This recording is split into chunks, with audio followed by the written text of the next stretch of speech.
La région Auvergne-Rhône-Alpes vous présente Voyons voir.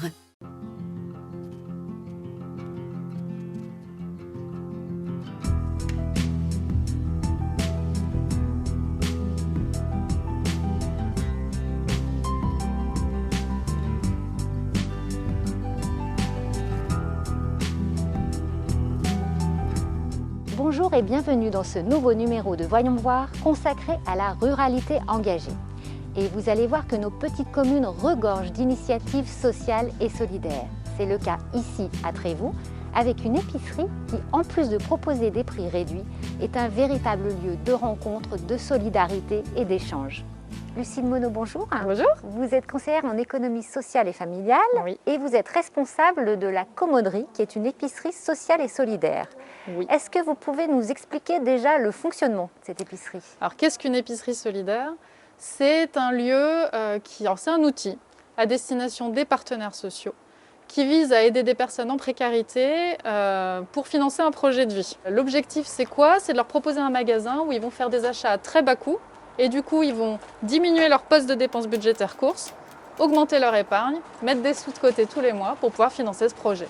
Et quel est le public en fait visé? C'est assez varié, on a quand même 30% de personnes familles monoparentales, mère ou père, on a 35% de personnes seules, mais on a aussi des couples avec enfants, couples sans enfants, c'est des profils assez variés. On va avoir des personnes bénéficiaires du RSA, on va également avoir 40% de personnes salariées. Ça, c'est un point important, c'est qu'on a beaucoup de travailleurs en fait, des travailleurs précaires. Je suis salarié depuis 1 an et ça permet de mettre un pied dans l'étrier pour accéder à l'emploi ou retrouver un emploi pour ceux qui ont arrêté pour X ou Y raison. Tous les jours, on apprend des choses. C'est vraiment au niveau organisation, méthode de travail, le travail en équipe, parce que c'est quelque chose qui est important, le contact avec les clients, essayer d'avoir plus confiance en soi aussi. Donc quand ils viennent acheter dans votre épicerie, Oui. toutes ces personnes-là, il y a une espèce de cercle vertueux en fait. Tout à fait, c'est comme ça que j'aime bien le présenter, effectivement. Pour moi, le cercle vertueux de notre structure, c'est quoi? C'est qu'on est déjà un chantier d'insertion. Donc, notre structure, elle est là, en premier lieu, pour soutenir l'activité économique de personnes qui sont éloignées de l'emploi. Nos salariés. En fait, on a des salariés à qui on propose un travail et c'est en les mettant en activité qu'on leur permet du coup de faire tomber tous les freins qui freinent l'accès à l'emploi. Le deuxième point, c'est que du coup, on est une épicerie sociale. Donc on a fonction d'être un outil pour les travailleurs sociaux et de soutenir les personnes en précarité à financer un projet de vie. Ça, c'est le deuxième point. Le troisième point, c'est qu'on est itinérant. Donc on se déplace sur le territoire et on vient répondre à un problème de territoire lié à cette ruralité. C'est qu'on a plein de petits villages dispersés sur le territoire. Et donc nous, on va au-devant des personnes.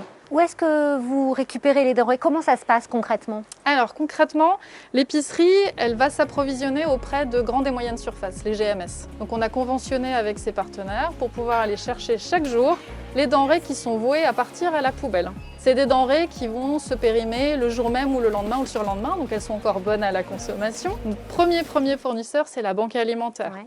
Qui est le principal fournisseur de toutes les structures de l'aide alimentaire. Ensuite, on a quelques petits extras, on va dire, et donc là, on va aller acheter des denrées auprès de producteurs fermiers, maraîchers des alentours, mais on achète aussi des denrées auprès de ces grandes et moyennes surfaces pour pouvoir avoir à moindre coût une quantité de denrées.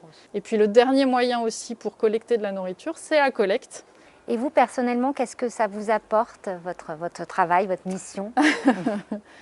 C'est hyper intéressant. Enfin, moi, j'ai beaucoup de plaisir à être en contact avec le public. C'est mon cœur de métier. Je suis travailleur social au départ. Donc là, je suis au plus proche du public. Ce qui est intéressant, c'est que vraiment, on est un outil. On n'est qu'un outil. On n'a pas fonction à juste remplir un frigo. On est là pour respecter la dignité de la personne. Donc lui permettre d'être actrice en fait de son projet, c'est ça qui est dynamisant je trouve ici, c'est qu'on est tous sur un pied d'égalité et on est tous amenés à traverser, à passer la porte de l'épicerie. Ce que j'aime vraiment, c'est la façon dont a été pensé le projet au départ.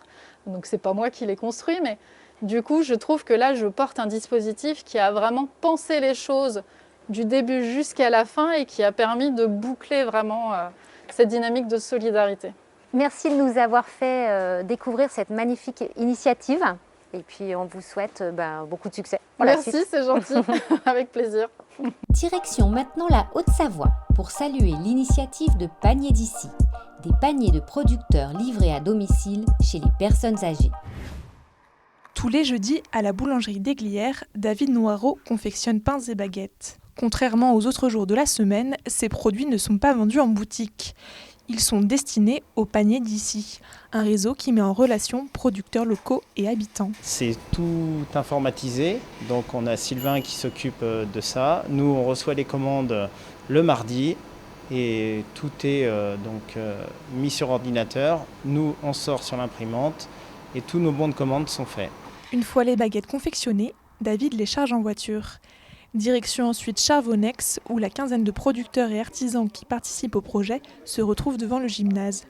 Ils redistribuent ensuite leurs produits en fonction des commandes. Les producteurs chargent ensuite les paniers pour les livrer à domicile. Puis c'est parti pour une tournée d'environ 2 heures.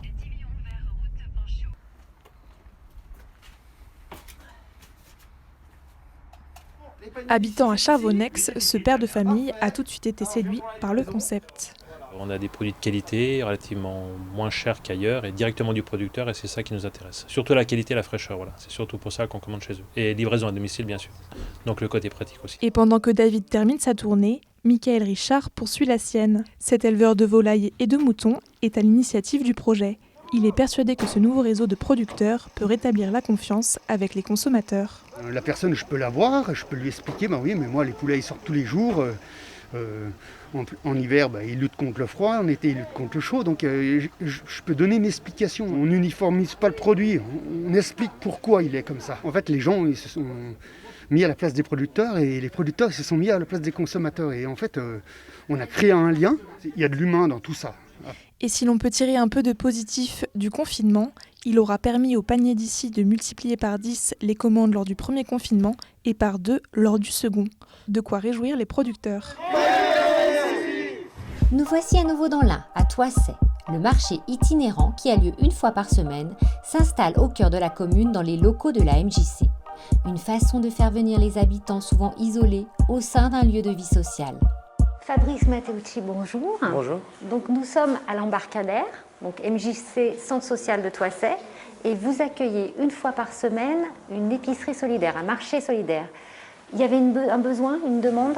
Oui, ça répond à un besoin et une demande. C'est historique, ça fait déjà presque 6-7 ans même que c'est en place. Et ça répond à un besoin de la population, qui était une population avec des besoins spécifiques et un niveau de pauvreté relativement important. Et qui peut venir en fait se servir ici? Alors en fait, le centre social est ouvert à tout le monde, adhérents ou non adhérents. Et dans le cadre de l'épicerie, c'est des clients, donc ça passe par une commission. Mais sinon, le centre social est ouvert à tout le monde. Ouais. Est-ce que vous pensez que le fait d'être dans une zone rurale, il y a des besoins spécifiques qu'il n'y aurait pas ailleurs? Alors il y a des besoins qui sont des besoins qu'on retrouve aussi dans les grandes villes.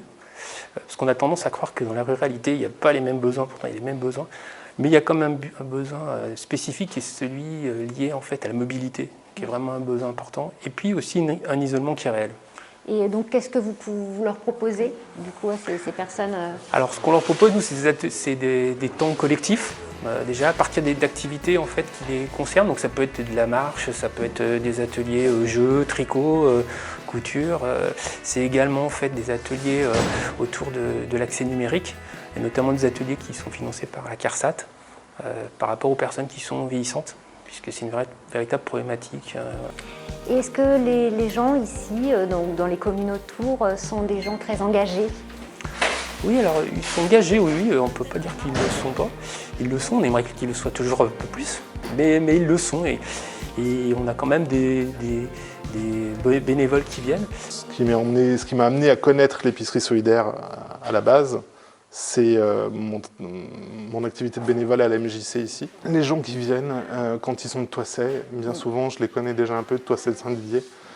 Et du coup, j'ai un rapport, je les mets à l'aise en leur disant que moi j'ai été bénéficiaire de l'épicerie.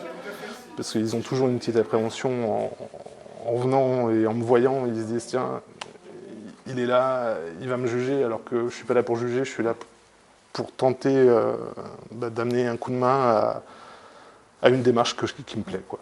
Le fait de faire venir des gens dans ce marché, par exemple, est-ce que c'est un moyen aussi de leur faire découvrir vos autres activités? Ah oui, tout à fait. L'objectif, en fait, quand on a élaboré le projet avec l'épicerie, quand ils nous ont sollicité pour venir, c'était vraiment de créer une passerelle entre l'épicerie et les activités du centre social pour que les personnes puissent participer, trouver des actions collectives, des temps individuels, enfin un espace pour eux, dans lequel en fait ils seraient amenés à participer puisqu'on est très ancré sur une philosophie qui s'appelle le pouvoir d'agir et qui est de redonner finalement la capacité à chacun de s'emparer de son destin, de la possibilité de faire. Et est-ce qu'il y a des projets que vous cherchez à développer là Développer notre action jeunesse sur la communauté de communes, la rendre plus forte.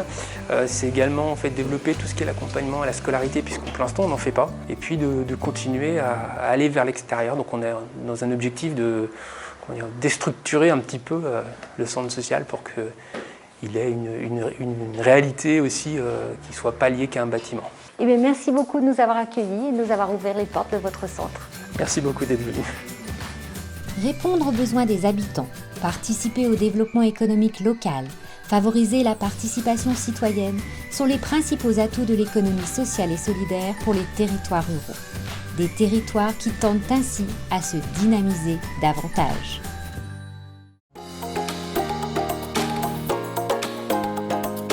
La région Auvergne-Rhône-Alpes vous a présenté Voyons voir.